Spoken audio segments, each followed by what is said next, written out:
Welcome to the Marriage Steps podcast. For developing a long-lasting, happy relationship is the status symbol to achieve, and following my 6 marriage steps is a path to help get you there. I'm your host, Dr. Wyatt Fisher, a licensed psychologist specializing in marriage counseling. Be sure to call my new number, 720-307-7347, and leave a message with your marriage question for me, and then I'll address it on the next Marriage Steps podcast. I'm doing a quick announcement to encourage everyone to leave me a review on my podcast. In particular, if you listen to the podcast on Apple. So how Apple Podcast does it is the more reviews you get, the higher your podcast will appear.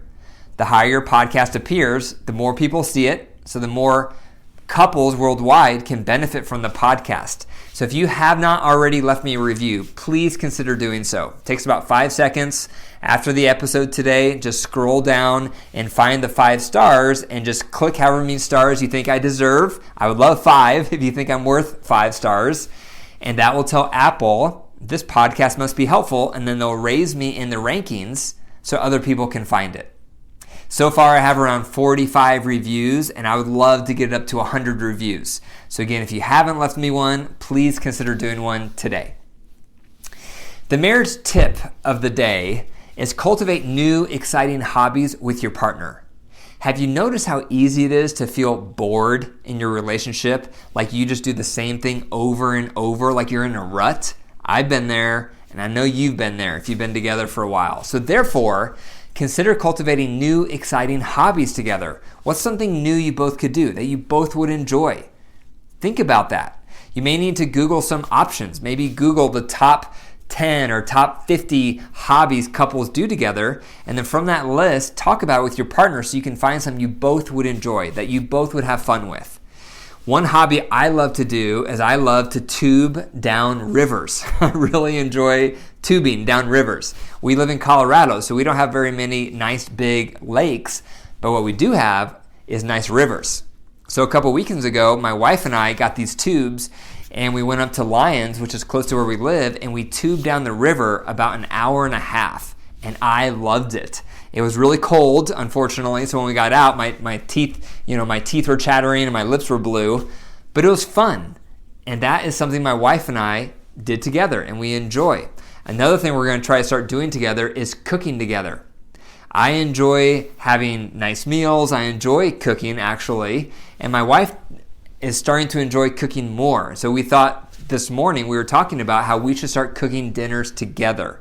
And so that's another thing we're trying to do together. So what about you and your spouse? What are some options, some things you could start doing together that you both feel like would be fun to create some intimacy in your relationship?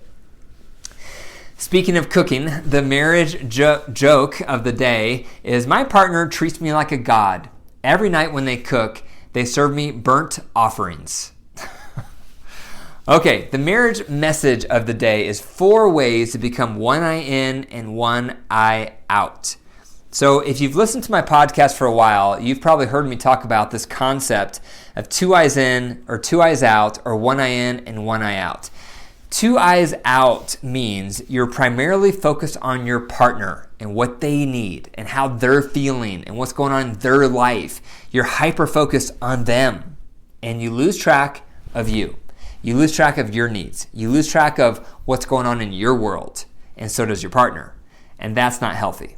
The other extreme, some couples, some partners are 2 eyes in, and that means you're self-absorbed. You're only thinking about your life, your needs, and what's important to you. That's 2 eyes in, and that's also toxic because then you're losing track of your partner. So the goal for all of us is to become more 1 eye in, 1 eye out, regardless of which way you lean. And that means I'm tracking me, what I need, how I'm feeling, what's going on in my life, but I'm simultaneously tracking you. I'm thinking about what's going on in your life. I'm thinking about your needs. I'm thinking about what would make you feel good. And if you can think about your needs and your partner's needs simultaneously as you're making decisions throughout the day, guess what? You become a good partner. We become toxic partners when we're 2 eyes in or 2 eyes out. So today's message is all about 4 ways to become more 1 eye in, 1 eye out. So the first step is you want to think about which way do you lean. Do you lean two eyes in, where you become self-absorbed, or do you lean two eyes out, where you lose yourself because you're so focused on your partner? Which way do you lean? Think about that for a second. And which way does your partner lean? So you want to first identify that so you can put words to your bent in your relationship. We all have a bent, one way or the other. And that leads me to the second point. The second tip is what makes you lean that way. Think about your upbringing.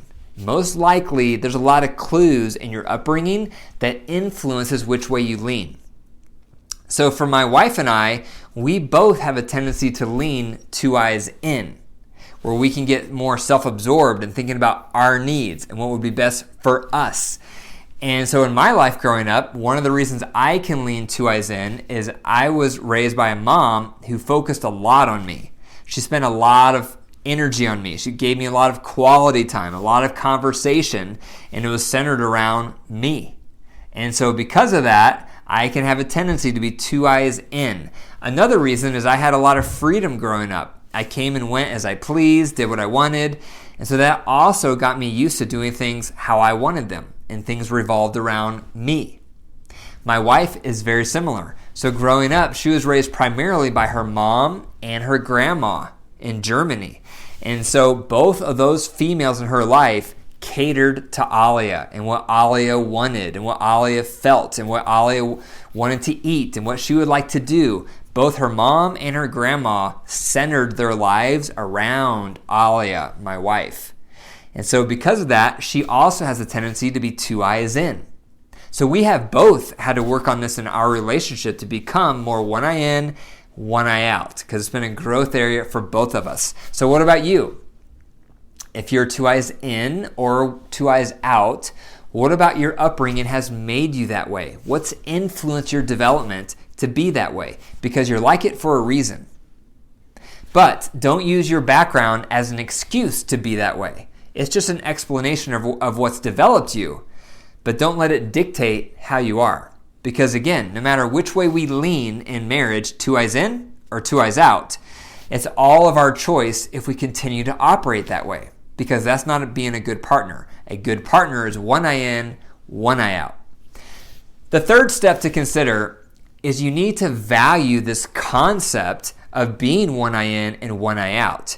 And again, that concept says, I want to track me, I want to pay attention to what I'm feeling, what I need, but I also want to track you. And I want to pay attention to you and what would make you feel good. You need to be able to buy in to how valuable it is to be one eye in and one eye out. If you don't care about that, if you don't really think that's important, if you could really give a rip if you're two eyes in or two eyes out, then this concept isn't going to help you.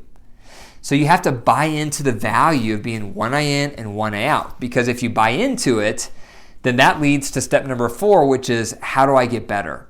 Because I want to become more one eye in, one eye out. Because I can see how that would make me a better partner. And if both of us are striving to do that, we're going to have a much better marriage. And so number 4 is all about the love buckets. Love buckets is marriage step number 6. And the love buckets are a great way to get trained on becoming one eye in, one eye out. For review, the love buckets basically help you identify the top 3 things you need to feel loved and satisfied. That's called your fillers. And the top 3 things your partner does that you don't like. That's called your drainers. Both of you need a list of your top 3 fillers you want and the top 3 drainers your partner does that you do not want. And then you give your spouse your list. And then ideally, every day you're looking at your partner's list. The 3 things they want, their fillers, and the 3 drainers that you do they do not like, that they want you to stop or reduce. When you look at that list daily, it trains you on becoming more mindful of your partner, more aware of their needs, more mindful of your impact on the relationship. And then once a week, you come together during your marriage huddle and you give and receive feedback on the lists. And you ask your partner, how did I do on those 3 fillers for you this week? How did I do on those 3 drainers that you don't like this past week? And then you ask them, how could I get better? On each of those categories, how could I improve 1 to 2 points? this upcoming week. Don't get defensive and don't get defeated when you get feedback. Have the heart of a student. And good students ask questions. They're teachable. They're eager to learn. That's the heart and the posture you want to have when getting feedback on the love buckets. So if you're both doing that, if both partners are giving and receiving feedback on how well their partner filled up their love bucket, that's one of the best ways to be trained on how to become one eye in and one eye out. So it will simultaneously improve your relationship while it's also training you on being one eye in and one eye out. So those are 4 ways to become more one eye in, one eye out. The first one is, which way do you lean? You need to identify that. 2, what makes you lean that way? Think back to your upbringing and things that may have influenced your development. Number 3, you need to buy into the value of being one eye in and one eye out. And then number 4, develop your love buckets, your top 3 fillers you need to feel loved and satisfied, and the top 3 drainers you don't want, because when your partner does them, it makes you feel negative towards them. Then give and receive feedback once a week to be trained on how to become one eye in and one eye out. Thank you for listening to the Marriage Steps podcast. For more marriage resources and to learn more about my top 6 marriage steps, be sure to go to my website, drwyattfisher.com. That's drwyattfisher.com. And remember, your marriage is alive. If you care for it, it will grow. But if you neglect it, it will die. The choice is up to you. Take care.